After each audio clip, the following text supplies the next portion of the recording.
Hi everyone, welcome to the second class on force. In the previous class, we discussed Newton's first law of motion, where we have learned that a body continues to be in a state of rest or of uniform motion in a straight line until and unless it is compelled by some external force to change that state. Now, indirectly, that statement also means that a force would be required to change the state of motion of the body. That means if a body is at rest, its speed will be zero. In order to increase the speed, to change that speed, I would require a force. Or if a body is already moving with a certain speed, say 10 meters per second. So if I want to increase that speed or decrease the speed, I would require some force. So in today's class, we will learn how to calculate that force, or on what factors the amount of force required will depend on. And that will be given by Newton's second law of motion. So let's get started. Let's consider a case where we have two bodies. Say we have a body, small body of mass 2 kg, and we have another bigger body of mass, say 10 kg. Now say both are in the state of rest. So their tendency will be to remain at rest. That means they are in the inertia of rest. Now in order to make them move, we would require force. As we have learned from Newton's first law, force is required to change the state here.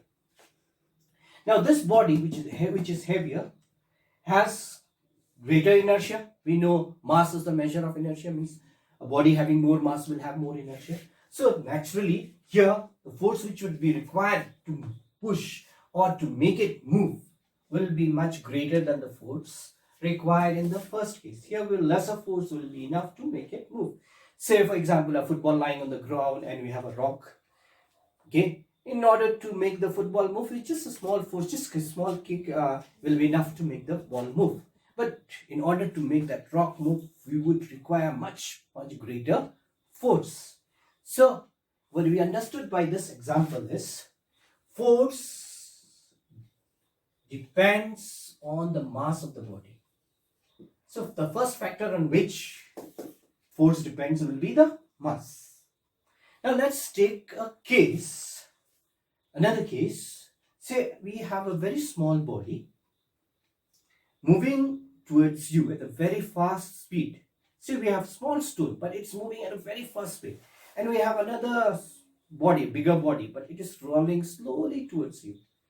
That small stone, which is moving at a very fast speed, would require much greater force to stop it as compared to that, even though the body is bigger in size, but it was moving very slowly. Since it is moving slowly, we can easily stop that bigger body as compared to that tiny small stone which was coming at a great speed.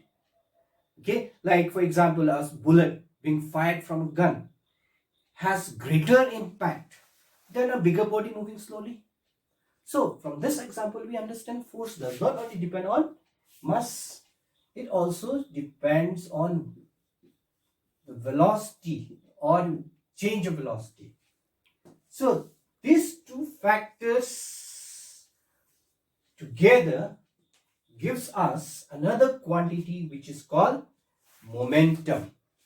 A physical quantity which expresses the quantity of motion of a body is termed as momentum.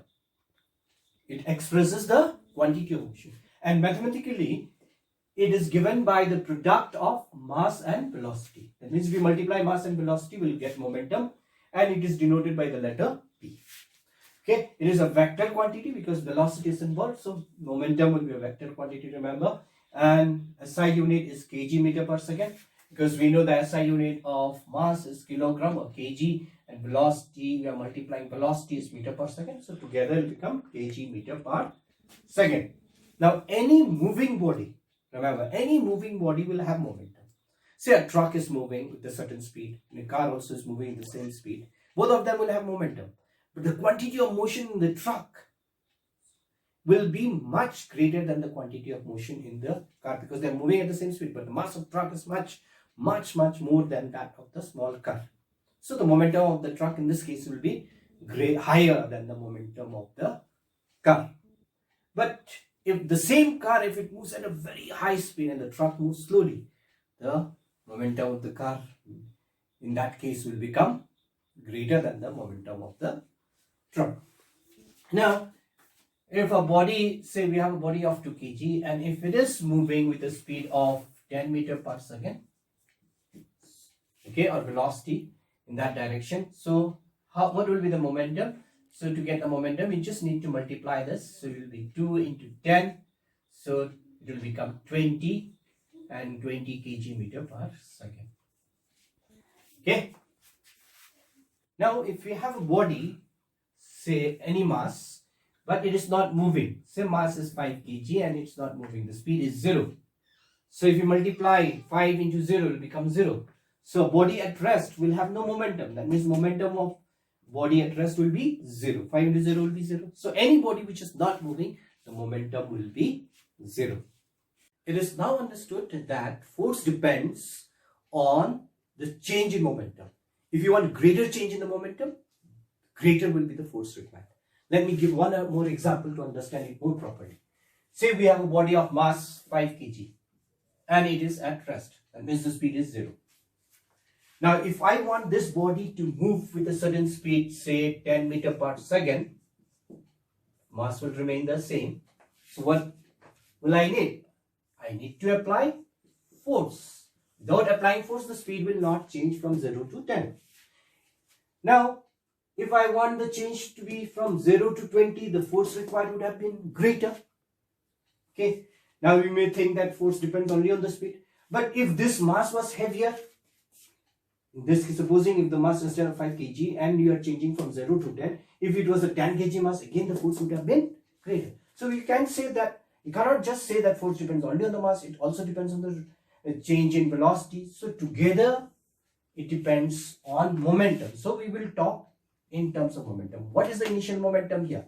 We multiply the mass and velocity, we get in 0. So initial momentum, and the momentum after some time, so we will call it final momentum, PF, is 50. So there is a change, and that change from 0 to 50, the change is 50.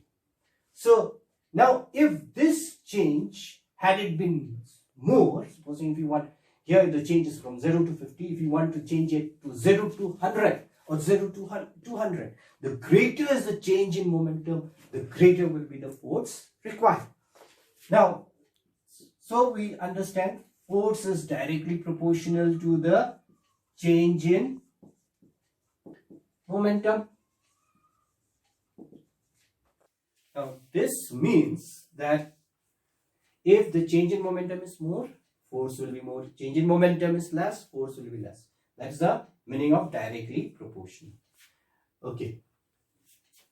But now, if I want this change in momentum to take place very quickly, here the change in momentum is 0 to 50.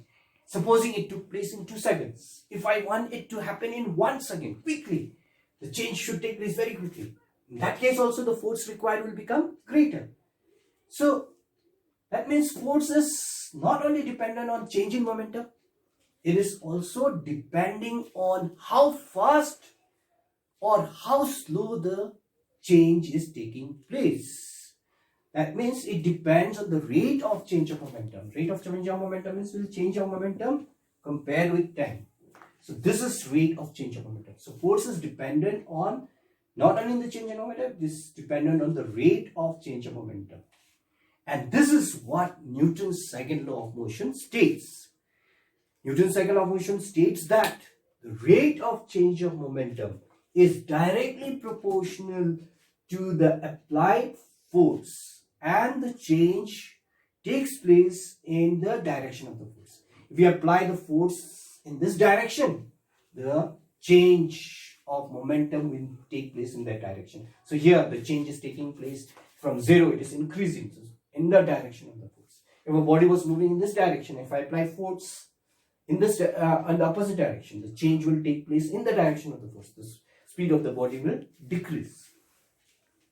We will now learn to derive the relation force equals to mass into acceleration, which is also the mathematical form of Newton's second law of motion. So we're going to derive this. So in order to derive this, we will consider a body whose mass is m and say it is moving in a straight line with initial velocity u. So we will consider that. I have written, let us consider a body of mass m moving with initial velocity u. It is moving in that direction. Supposing now, as long as we don't apply a force, this velocity will remain the same. Say now we are applying a force on this body.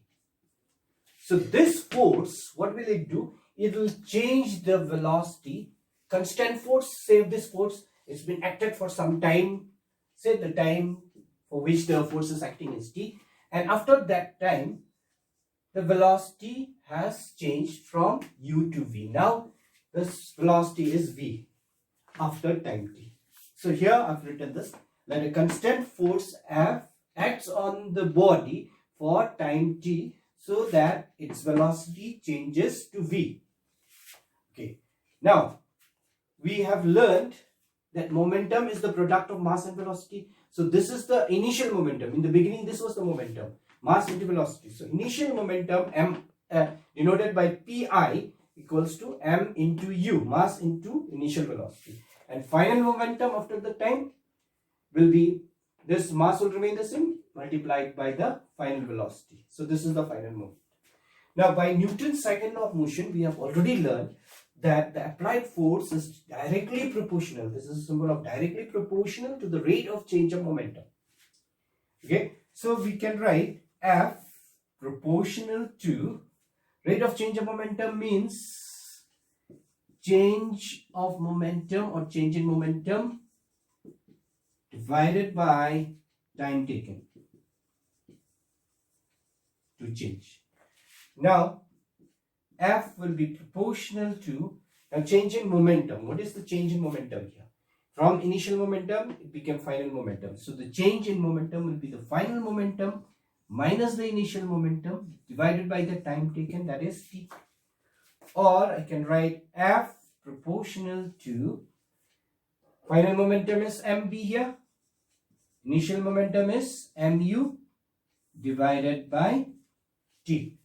Let's continue. Now continuing from here, we will get F proportional to, we will take m common from the two terms. So m, so v is left here, v minus, we take m out, u divided by t.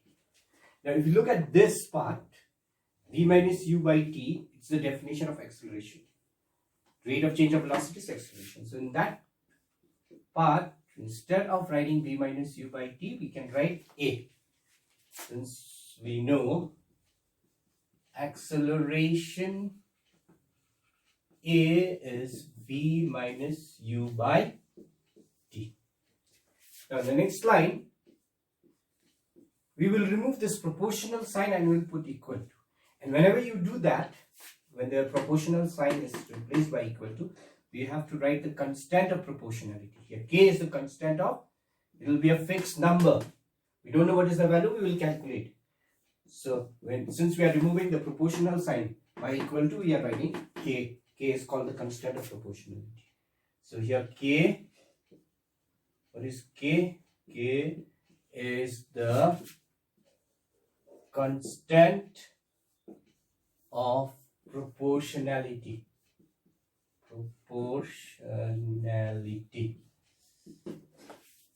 Now what we will do is, we will choose the unit of force in such a way that the value of k comes out to be 1. So we define 1 Newton as that force which when acts on a body of mass 1 kg produces an acceleration of 1 meter per second square. That means if you have a body whose mass is 1 kg and if we want to produce an acceleration on this body, say the acceleration has to be 1 meter per second square, so we need a force, and that force we define it as 1 Newton. So let's write that. We define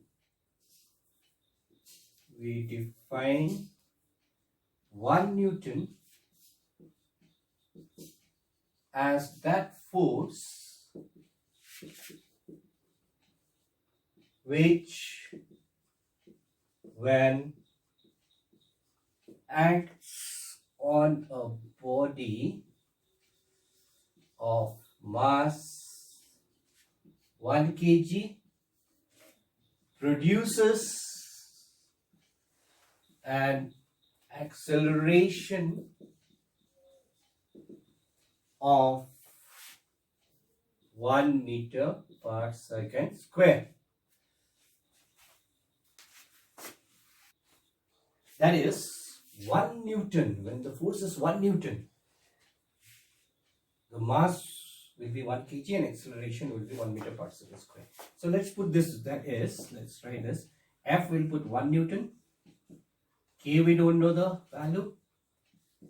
M is 1 kg and A is 1 meter per second square. Now, if I don't look at the units, we are getting 1 equals to K into 1 into 1. So the value of K comes out to be 1. And here we are saying it's a constant. Constant means its value never changes. So its value is 1. So it will be 1 for all. If its value for this condition it's 1, it will remain 1 for all. So we will put K as 1. So putting K as 1 in equation 1,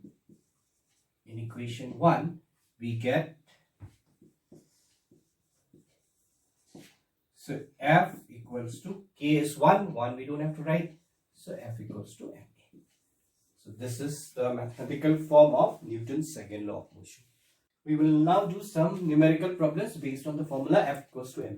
Starting with this very simple one. What force will produce an acceleration of 5 meters per second square on a body of mass 20 kg? So here mass is given to us. Mass m is 20 kg. Then acceleration is given. So acceleration comma A 5 meter per second square, and we need to calculate the force. Force we need to calculate. Now force F we need to calculate, and we know by Newton's second law of motion force F equals to ma. So F will be, m we know it's 20 and A is 5, and this will be a SI unit of force is Newton, so we will write F equals to 100 Newton. Now the second question, what will be the acceleration produced if a force of 100 Newton acts on a body of mass 10 kg? So here answer to this, the mass is given to be 10 kg and force is given to be 100 Newton, and what you have to do is we have to calculate the acceleration, and we know force is mass into acceleration. So you can put the value here and calculate acceleration, or you can write A equals to F by m. This A, if you put it alone, m will come to the denominator. So acceleration will, F is 100 and m is 10. You cancel, you will get 10 meter per second square. So acceleration is 10 meter per second square. Next question here, a force of 5 Newton produces an acceleration of 8 meter per second square on a mass m1 and an acceleration of 24 meter per second square on a mass m2. What acceleration would the same force produce if the masses are tied together? Let us try to understand this by drawing. Here we have one body whose mass is m1 and a 5 Newton force is acting on it. And when it acts on this body, the acceleration produced is 8 meter per second square. Now the same force, that is 5 Newton force, when it acts on the body of mass m2, it produces 24 meter per second, so more acceleration. So it's very clear, that means here this body is much lighter, that's why acceleration is more. Okay, so we'll calculate the mass m1 and m2. Now the question is, if that same force is applied to the masses together, that means if you tie the two masses together, if you tie m1 and m2 together and then apply the 5 Newton force, that force, what will be the acceleration produced? We need to find this. So let's do it. So we have two cases. First case, in case 1, the mass is m1, then acceleration is 8 meter per second square and force is 5 Newton. So if we apply F equals to MA, so M will be M1 here. So in this case, M1 will be F divided by A. So M1 will be F, it's 5, A is 8. So it will be in kg because we are writing in SI unit. So let it be equation 1. Now, case 2. Case 2, the mass is m2. Acceleration produced is 24 meter per second square. And the force is same, that is 5 Newton. So in the same way, m2 will be F divided by A. So if we write it here, it will be equals to 5 divided by 24 kg. Leave it as equation 2. Now, if the masses are tied together, so total mass, let's write it as only m, will be m1 plus m2, which will be 5 by 8 is the first mass. Second mass is 5 by 24 in kg. So if we take the LCM will be 24. 8 3 5 3 so 15 plus 5. So getting 20 by 24 kg. So the total mass is, we tie them together, we're getting 5 by 8 plus 5 by 24 is 20 by 24. Total mass we got 20 by 24 kg. So let's go to the case, third case. Third case is the total mass when the masses are tied together, we got 20 by 24 kg and force is remaining the same, 5 Newton. What will be the acceleration produced? We need to find. So if you again apply the force equals to F equals to MA. So if I write A here, it will be F divided by M. So we can write in the, I'm writing in the same line, F is 5 Newton, we will not write the unit, M is 20 by 24, and since we are calculating acceleration, it will be meter per second square, which will be equal to 5 divided by 20. This 24 will go to the numerator, meter per second square, 5 ones are 5, 5 fours are 20, 1s are 4, 4, 6. So this will be equal to 6 meter per second square. So you can write the acceleration would be 6 meter per second square. Let's take one more question. A car initially at rest picks up a velocity of 72 km per hour in 20 seconds. If the mass of the car is 1000 kg, calculate the force developed by the engine and the distance covered by the car in 20 seconds. Now here, first part, car initially at rest. So initial velocity u will be 0. Remember, whenever body starts from rest, initial velocity will be 0. And if you get a question where a body was moving and it is brought to rest, okay, when it is brought to rest, that time we will say final velocity v was 0. So here it starts initially at rest, means it was not moving. This initial velocity u will be 0. Then picks up a velocity of 72 km per hour. So final velocity here is 72 km per hour. Now this is not the SI unit, we will convert it into SI unit.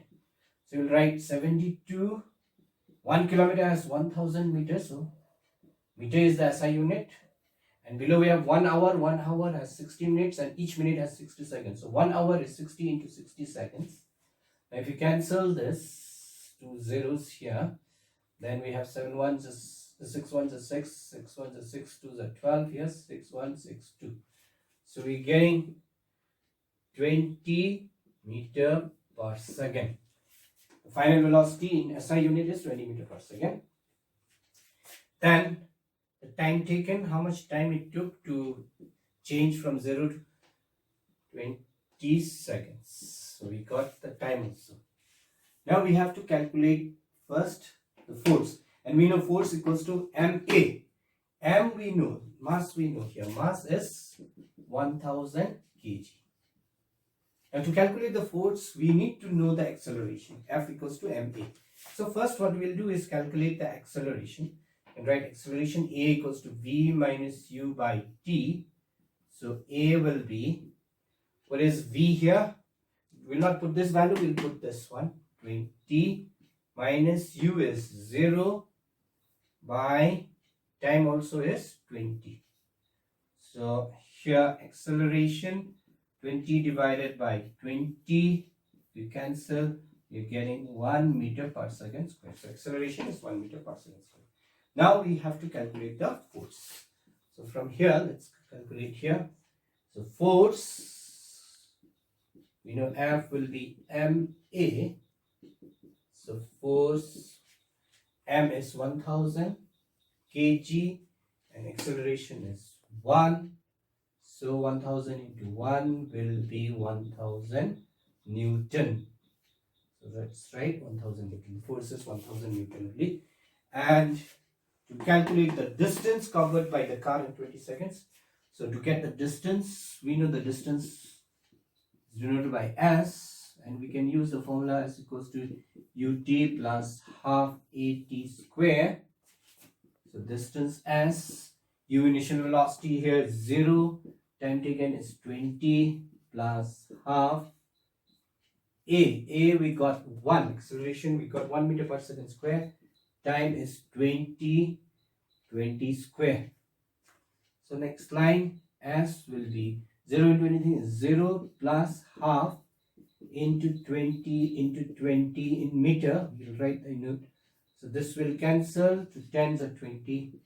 So S will be 0, we don't have to write, plus 20 into 10 is 200 meter. This 10 multiplied by 20 is 20 square. I wrote 20 into 20. So the distance covered by the car in 20 seconds is 200 meters. We will now discuss impulsive force. To understand impulsive force, I will take two cases. First case, say a constant force acts on a body for some interval of time. During that interval of time, the velocity of the body will keep on changing. By knowing the change in velocity, we can calculate the change in momentum. And we can also calculate the time for which the force acts. So by knowing these two, we can calculate the force by Newton's second law of motion. Now in certain cases, we see a large force acts on a body for a very small interval of time. Say for example, a hammer striking a nail, or a batsman hitting a ball, or a footballer kicking a ball, or a boxer giving a punch. In all such cases, a large force acts on the body for a very, very small interval of time. But what it does, it produces a significant change in the momentum. That is, there is a huge change in the momentum. So, in all these cases, it is very difficult to find how much time the force has, for how long the force has acted on the body. So, without knowing the time correctly, so we cannot calculate the force. So in all these cases, what we do is we look at the overall effect of the force. And that overall effect of the large force, effect of the force is called the impulse of force. So impulse of the force is not the force. Impulse is the effect of the force. And that large force, which acts for a very small interval of time, will be called impulsive force. Now mathematically, impulse of force is the product of the force, large force, and the duration for which it acts, and it is given by the change in momentum. So to calculate the impulsive force, we will look at the change in momentum. Now SI unit. What will be the SI unit of impulse of force? impulse of force or impulse. Now if I look here, SI unit of force is Newton, SI unit of time is second. So SI unit of impulse of force will be Newton second. But also this is also equals to the change in momentum. So we can also measure in terms of change in momentum. So the momentum, we know the SI unit is kg meter per second. So the SI unit of impulse of force is either Newton second or kg meter per second. Examples on Newton's second law of motions, based on which we get questions like explain why a cricketer while taking a catch pulls his hands backwards. Now to understand this, say when the cricketer is about to take the ball, to take the catch, the ball will be moving with a certain speed. Hence, it will have certain momentum. Say the mass of the ball is 1 kg, for example, and it is moving with just with a speed of 50 meter per second. So its momentum will be product of these two, that is 50. Now, when the cricketer has taken the catch, the velocity of the ball has become 0. So the final momentum, 1 into 0 will become 0. So there is a change in momentum. The change in momentum in this case, I have taken it to be, the change will be 50 minus 0 will be 50. Okay, neglecting the sign. Now, if the cricketer takes the catch instantly, that means in a very short interval of time without pulling the hand backwards. See, the time taken without pulling the hand backwards is 0.1 second. So let's calculate the force. In that case, force will be change in momentum. Change in momentum here it's 50 and the time taken is 0.1 second. So if you calculate this, 50 by 1 by 10, 10 will go up, so it will become 500 Newton. Now let's see, supposing the cricketer pulls his hand backward. By pulling the hand backwards, what he's doing is increasing the time. Changing momentum remains the same, but the time taken to change the momentum has been increased. Say it took, in the second case, 1 second.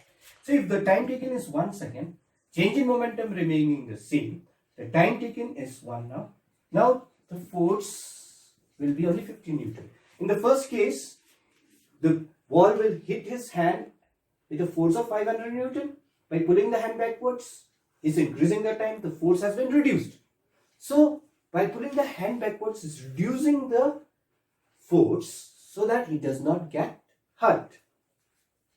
Okay, and you can have other examples. If someone jumps from high point to a hard ground, he gets seriously hurt. But if someone jumps on a swimming pool, he does not get hurt. Why is that so? In this case also, a high momentum is reduced to 0. If someone falls on a hard ground, the momentum is reduced to 0 in a very short interval of time. And since the time will be very short, the force acting on that person will be high. As a result, he'll get hurt. But if someone jumps into a pool, the time taken for the momentum to come to 0, the change in momentum will remain the same, but the time is increased. As a result, the force which acts on his body will be reduced significantly. As a result, he does not get hurt. Similarly, a boxer, when he punches, the opponent moves his head backwards. So that by moving the head backwards, what is happening? The opponent is increasing the time. Thereby, by increasing the time, they reduce the rate of change of momentum so that the force acting on him will be reduced significantly. In all these cases, by increasing the time, the rate of change of momentum is decreased. As a result, the force also is decreased. But if you want to increase the force, say for a karate player, if he wants to break a pile of tiles, he has to apply a large force at a very small instant of time. So supposing the force is applied quickly, so the time interval in this case is very short. As a result, if the time is small, the rate of change of momentum will increase. The force also will increase. That's all for today.